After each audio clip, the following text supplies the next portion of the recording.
Alright, so today I sold call options on stocks that I already owned and that had options that expired last Friday. So Groupon and Macy's were one of them. So Groupon, I had 300 shares and I sold the 350 strike price at 16 cents. I collected $48 from that, which represents about 5% on the initial investment, but this is without fees. Now I was lucky with Groupon because it closed on Friday at 3.49. So 1 cent below the strike price. If it had closed at 3.51, my shares would have got called away at 3.5, which was not a bad thing because I bought the stock at 2.9. I would not have been disappointed if the shares got sold automatically at 3.5. And then I also had Macy's. Macy's is a stock that I bought 2 months ago. I bought it at, or about a month ago, sorry. I bought it at 25.82. And last month I sold the 27 strike price. Here, we can probably see it here. Yeah, so you can see it here, Macy's. I sold the 27 strike price and I collected 86 cents. And I did that as soon as I bought the stock at 25.82, as you can see here. So then on February 15, it expired worthless. The call option expired worthless because the stock was trading below 27. I think it was trading below 25 even. So today I decided to sell the 26 strike price because the stock was trading below 25. So the 27 call premium was lower than even 87. So I decided to go for the 26 strike price, collected $87 this month again. So last month I collected $86 and this month I collected $87, but a different strike price. But regardless, it's a strike price that's above my purchase price because I bought it at 25.82. But I'm actually reducing the cost basis of my stock. So I bought it at 25.82, but twice I collected 86 cents or 87 cents. So it's like I own Macy's at 24.09. It's as if I bought it at 24.09 because I reduced my cost by 86 cents and 87 cents that I collected. But regardless, if by March 15, so expiring March 15, this call option, the stock is trading above 26, my shares will get sold at 26. So I don't make much from selling the shares because I bought it at 25.82. So that's a small difference, but I collected 86 and $87 twice, which is percentage-wise, 87 divided by 25.82, which is how much I invested in, is about 3%. So I collected 3.3% twice, 2 months in a row. If the shares trade above 26, then it ends. If it stays below 26, then I could do it again probably, depending on how far below 26 it's trading at. And then I did another thing which is very risky, which I do not recommend at all, which I'm a little bit disappointed in myself doing, but once again, number-wise, it just made sense. And I looked at the probabilities, the odds, and I felt like it would be somewhat safe. So I bought a pharmaceutical company, not very known, bought the stock at 72.3, as you can see here, and I sold the $50 strike price. So I chose a strike price that's below my purchase price or even the market price. But I collected 26.3. So I collected $2,630. So I paid $7,230.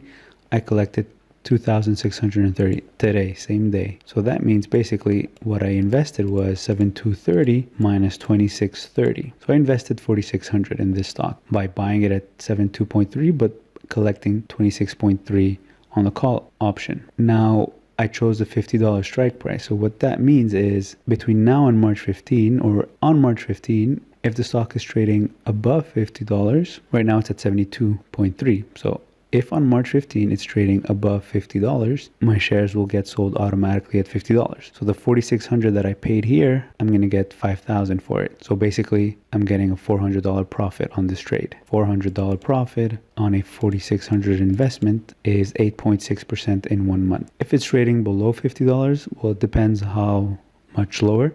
If it's trading at 49, I'm still profitable because I basically paid $46 for it. So the only time I get in trouble is if it's actually trading below 46.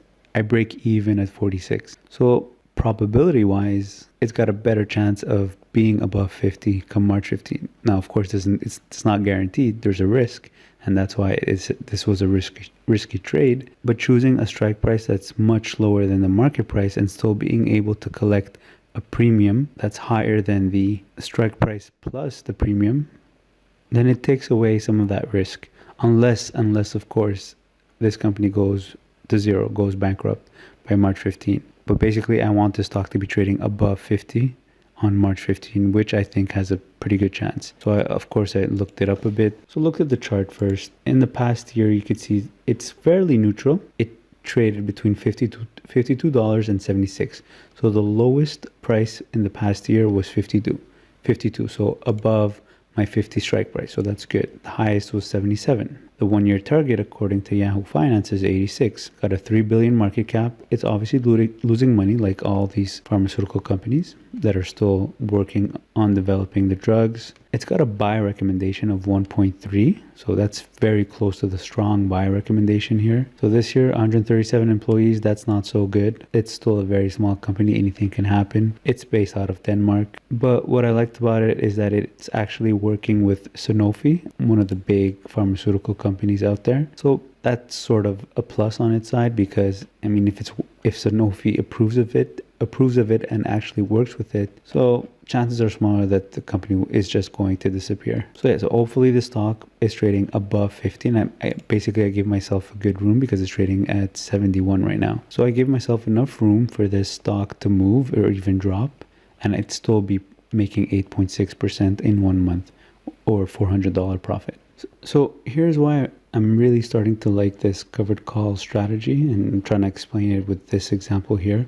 So if we look at this example here, there's 3 different scenarios that could happen when you buy a stock, and we're just removing the scenario where the stock goes to zero or goes bankrupt. So assuming you buy a stock that you know is not going to go bankrupt. So you buy a stock at $10. So these are just for example purposes, just to easily visualize. So you buy a stock at $10 and you sell the call option against it. So you collect 50 cents. So that represents 5% and 1 month out. So 5% in 1 month. If you analyze 5% in 1 month, that's 60% a year. 5 times 12, 60%. Obviously, you're probably not going to be able to do it every month, but just in theory, 5% per month is a good return. So then at expiry date, the stock is trading at $15. So what happens in this case? You still made your profit. So you can't say it's a bad trade. You still made a profit, but it wasn't the best trade because you missed out on much more profit. So in this scenario where the stock goes to $15, goes way past your strike price, because let's say you chose a $10 strike price, you chose a $10 strike price to collect that 50 cents, well then you missed out on $4.50. So you definitely, in this scenario, you didn't lose money, you made money, you were profitable, but you didn't make the most profit you could. So this is one scenario where you could say writing covered call is annoying, but you're still profitable at the end of the transaction. Now the second scenario is you buy the stock at $10, you sell a call option collecting 50 cents at a $10 strike price. At expiry date, the stock stays at $10, so it doesn't move, so it's horizontal. So this is a good scenario, because if you hadn't sold the covered call or the call option, you would have, at the end of the month, you would just have a stock that you bought at $10 without that 50 cents.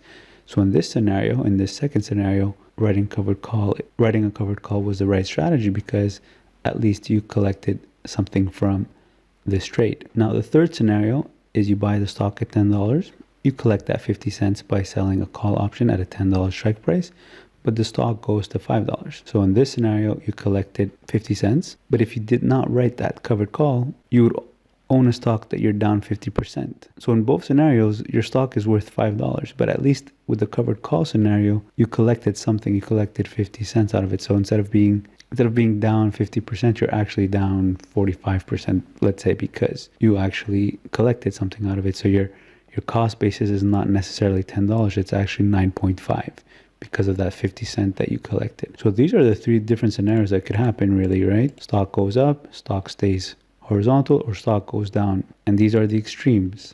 If the stock goes up, you miss out on profit, but you're still profitable. Stock stays horizontal, well, at least you collected something. Stock drops.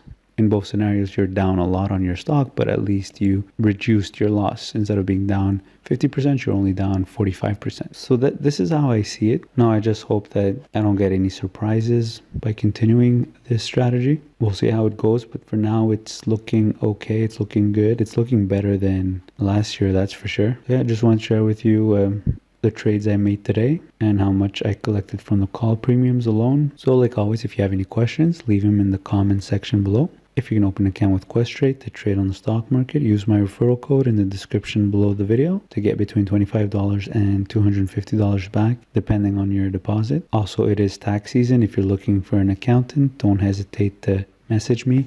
Link will be provided below. Thanks for watching.